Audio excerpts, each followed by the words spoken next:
വിശുദ്ധ യാക്കോബ് ശ്ലീഹ എഴുതിയ ലേഖനം അധ്യായം 3. നാവിൻ്റെ ദുരുപയോഗം. എൻ്റെ സഹോദരരെ, നിങ്ങളിൽ അധികം പേർ പ്രബോധകരാകാൻ തുനിയരുത്. എന്തെന്നാൽ കൂടുതൽ കർശനമായ വിധിക്ക് നാം അർഹരാകുമെന്ന് മനസ്സിലാക്കുവേൻ. നാം എല്ലാവരും പല വിധത്തിൽ തെറ്റ് ചെയ്യുന്നു. സംസാരത്തിൽ തെറ്റുവരുത്താത്ത ഏവനും പൂർണ്ണനാണ്. തൻ്റെ ശരീരത്തെ മുഴുവൻ നിയന്ത്രിക്കാൻ അവന് കഴിയും.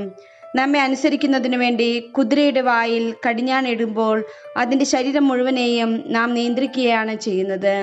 വളരെ വലുതും ശക്തമായ കാറ്റിനാൽ പായിക്കപ്പെടുന്നതുമായ കപ്പലുകളെ നോക്കുവേൻ. വളരെ ചെറിയ ചുക്കാൻ ഉപയോഗിച്ച് ആഗ്രഹിക്കുന്ന സ്ഥലത്തേക്ക് കപ്പിത്താൻ അതിനെ നയിക്കുന്നു. അതുപോലെ നാവ് വളരെ ചെറിയ അവയവമാണ്, എങ്കിലും അത് വൻപ് പറയുന്നു. ചെറിയൊരു തീപ്പൊരി എത്ര വലിയ വനത്തെയാണ് ചാമ്പലാക്കുക. നാവ് തീയാണ്, അത് ദുഷ്ടതയുടെ ഒരു ലോകം തന്നെയാണ്. നമ്മുടെ അവയവങ്ങളിൽ ഒന്നായ അത് ശരീരം മുഴുവനെയും മലിനമാക്കുന്നു. നരകാഗ്നിയാൽ ജ്വലിക്കുന്ന ഈ നാവ് പ്രകൃതി ചക്രത്തെ ചുട്ടുപഴുപ്പിക്കുന്നു. എല്ലാത്തരം വന്യമൃഗങ്ങളെയും പക്ഷികളെയും ഇഴജന്തുക്കളെയും സമുദ്രജീവികളെയും മനുഷ്യൻ ഇണക്കുന്നുണ്ട്, ഇണക്കിയിട്ടുമുണ്ട്. എന്നാൽ ഒരു മനുഷ്യനും നാവിനെ നിയന്ത്രിക്കാൻ സാധിക്കുകയില്ല.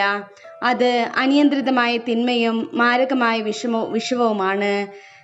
ഈ നാവ് കൊണ്ട് കർത്താവിനെയും പിതാവിനെയും നാം സ്തുതിക്കുന്നു. ദൈവത്തിൻ്റെ സാദൃശ്യത്തിൽ സൃഷ്ടിക്കപ്പെട്ടിരിക്കുന്ന മനുഷ്യരെ അതേ നാവ് കൊണ്ട് ശപിക്കുകയും ചെയ്യുന്നു.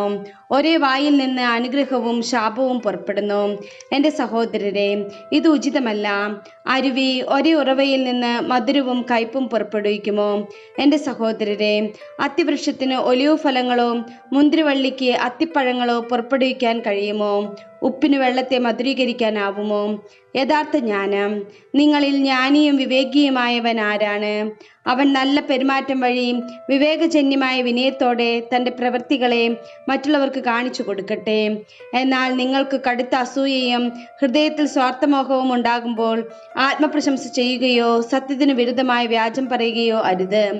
ഈ ജ്ഞാനം ഉന്നതത്തിൽ നിന്നുള്ളതല്ല, മറിച്ച് ഭൗമികവും സ്വാർത്ഥപരവും പൈശാചികവുമാണ്. എവിടെ അസൂയയും സ്വാർത്ഥമോഹവും ഉണ്ടോ, അവിടെ ക്രമക്കേടും എല്ലാ ദുഷ്കർമ്മങ്ങളുമുണ്ട്.